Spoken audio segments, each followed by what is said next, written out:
Good afternoon. We're going to be talking about chapter 6.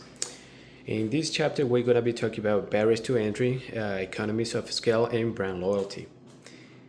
And the first section, we're going to be talking about this specific question about the airline industry. It's an example of industry with many barriers to entry. Identify and explain some of these key major barriers for the airlines industry from the standpoint of the aircraft manufacturer and or the airlines carry, etc.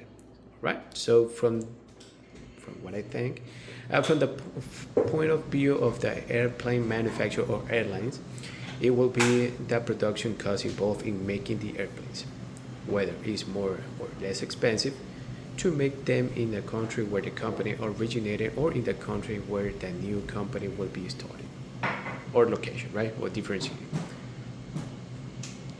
Regarding the airlines, it will be about looking at what type of clients the product will be offered to and thus adapting to their services. This will help in conducting market research to meet customer demand. Going with the second question, what industry typically have few barriers to entry? And if you're in conflict, pretty much talk about it. Well, in my experience, what I've seen in my personal and work environment, I've noticed the landscaping area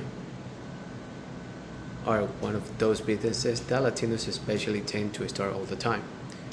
They don't require a lot of capital to begin,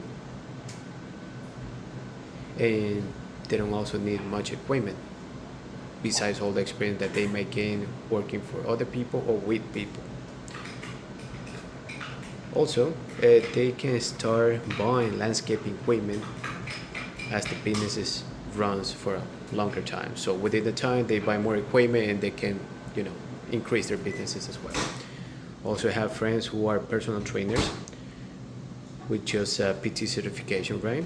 And they can start working without much capital or no capital at all. More than anything, they work with their knowledge and find clients along the way. Lastly, give us some examples of your real-world businesses and industry in this regard. On the other hand, if you don't have actually business experience yet, well, pretty much. I haven't had any directly business. However, my dad had a store several years ago that also functioned as a distributor as well.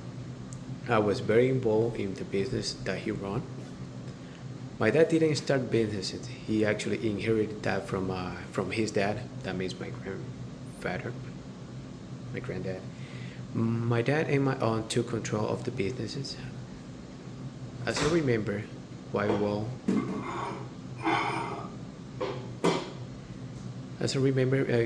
in the businesses, my dad focuses a lot on work-related products and vacation stuff like summer clothes.